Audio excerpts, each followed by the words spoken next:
नमस्कार मित्रांनो, मी स्वाती तोरसेकर एशा पृथ्वीमध्ये तुमचं स्वागत करते. उपराष्ट्रपती खरं म्हणजे आता माझी म्हटलं पाहिजे, जगदीश धनखड यांच्या राजीनाम्यावरती काल मी एक व्हिडिओ केला आणि त्याच्यात मी असं म्हटलेलं होतं की सगळं काही सुखासुखी झालं असेल आणि खरोखरच त्यांच्या आरोग्याच्या तक्रारी म्हणून ते दूर झाले असतील तर चांगली गोष्ट आहे. परंतु ते जर का अस्वस्थ असतील, नाराज असतील, तर मात्र भाजप समोर संकट उभी करू शकतात. जशा मी दुसरा उल्लेख केलेला होता तो सत्यपाल मलिक यांचा. सत्यपाल मलिक यांचा उल्लेख अशासाठी केला की ही दोन्ही मंडळी ही पूर्वाश्रमीचे लोकदलाचे तिथून भाजपमध्ये आले. धनखड यांना तर भाजपमध्ये येऊन बरीच वर्ष लोटली, पण तरी सुद्धा एक वेगळी जी मानसिकता असते, अभाविपमधून आलेले भाजपचे कार्यकर्ते नेते असतील, संघातून आलेले असतील, यांच्या भावनिक जडणघडणीमध्ये खूप मोठा फरक असतो. आणि कदाचित धनखड यांना काही गोष्टी ह्या तो जो अंतराचा पल्ला आहे तो कदाचित त्यांना ओलांडता आला नसेल, असं काही जण त्यांचे जे पट्टशिष्य म्हणा किंवा त्यांच्या जवळचे लोक होते त्यांनी म्हणून दाखवलं. पण matters wear not really that simple असं दिसतंय एकंदरीत.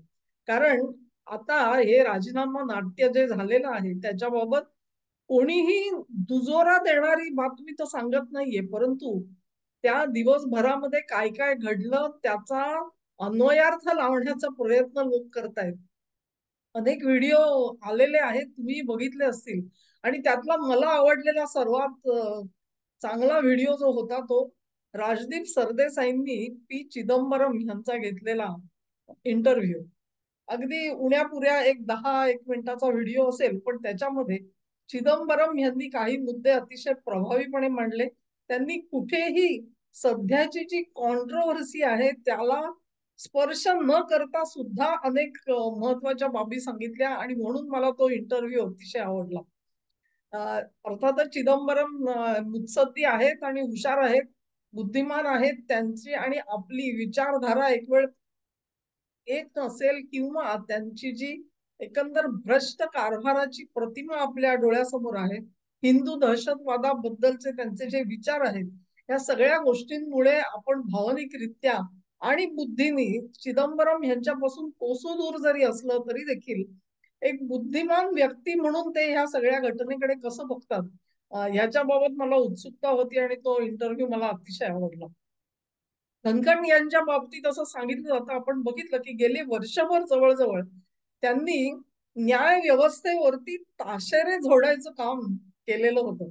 आणि ह्याच्याही मागे काही योजना होती की काय अशी शंका आता माझ्या मनामध्ये येते. कारण असं की सूत्र जी सांगतायत, सूत्र म्हणजे तुम्ही त्याची टवाळी कराल, परंतु जी काही मंडळी असतात आणि जी जवळपास वावरतात, परंतु ज्यांना आपलं नाव मात्र माध्यमांमध्ये येऊ नये असं वाटतं, अशी मंडळी जी माहिती देत आहेत त्याच्यावरून असं वाटतं की धनखड यांनी न्याय व्यवस्थेवरती ताशेरे ओढायचं जे काम चालवलेलं होतं ते वरिष्ठ नेतृत्वाला एवढंसं आवडलेलं नव्हतं. आता या सगळ्यामध्ये तुम्हाला कदाचित मुद्दे आठवत असतील, पण धनखड यांनी महत्वाचे मुद्दे, फेडरलिझम म्हणजे भारताचं जे जी संरचना आहे, केंद्र आणि राज्य त्याच्यामधले संबंध, त्यांचे अधिकार, त्याची व्याप्ती, ह्या संदर्भाने घटनेमध्ये ज्या काही एक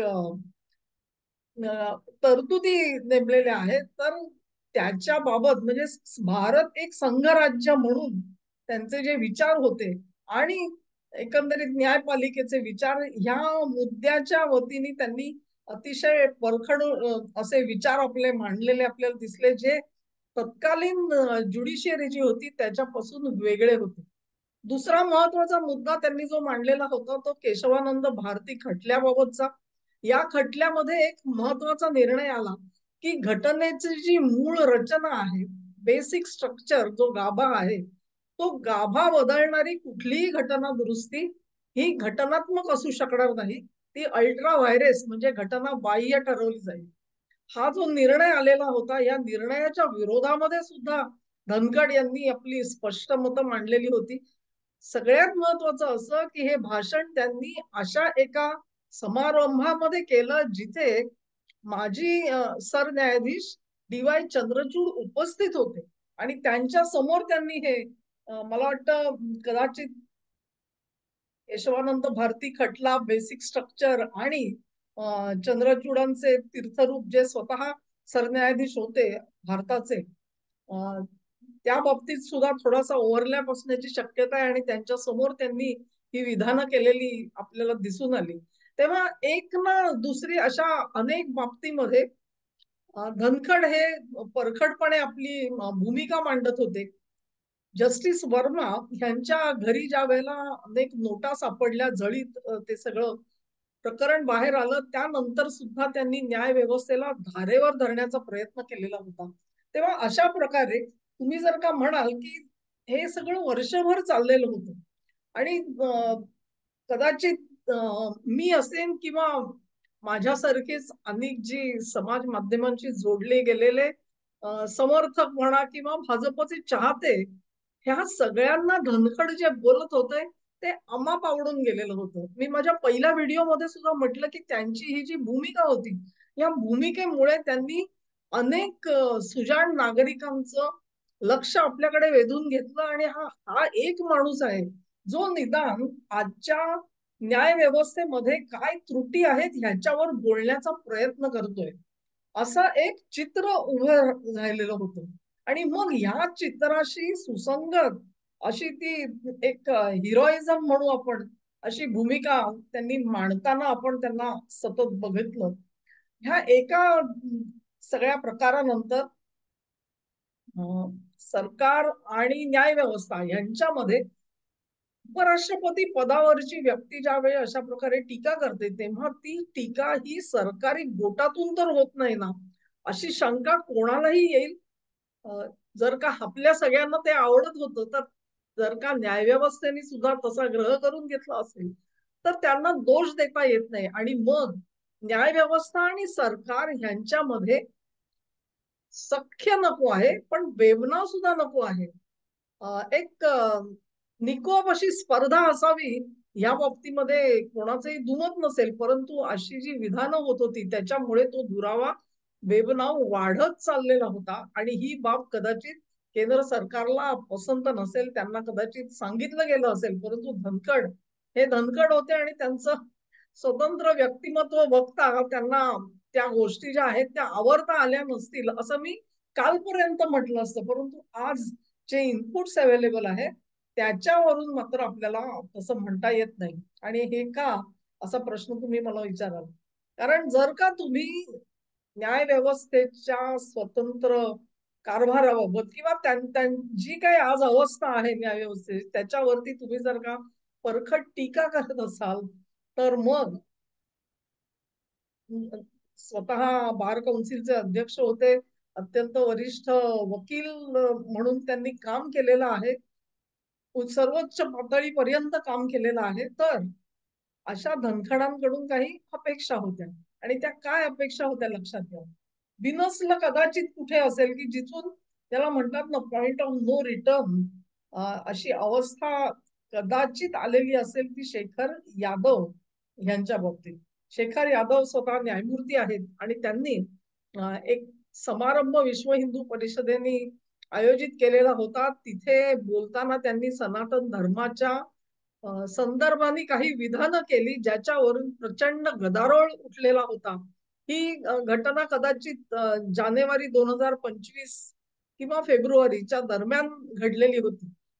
ती जी विधानं त्यांनी केली आणि त्याच्यामध्ये त्यांनी असं म्हटलेलं होतं की अखेर लोकशाही म्हणजे काय, तर बहुसंख्य लोक बहुमतानी जे ठरवतात तो कायदा असतो आणि म्हणून बहुतांची निर्णय क्षमता जी असते ती म्हणजे लोकशाही, अशा अर्थाने मी ते विधान केलेलं होतं असं प्रत्यक्ष न्यायमूर्ती शेखर यादव यांनी त्यांच्यावरती जी चौकशी बसवली गेली त्यांना दिलेलं हे उत्तर होतं.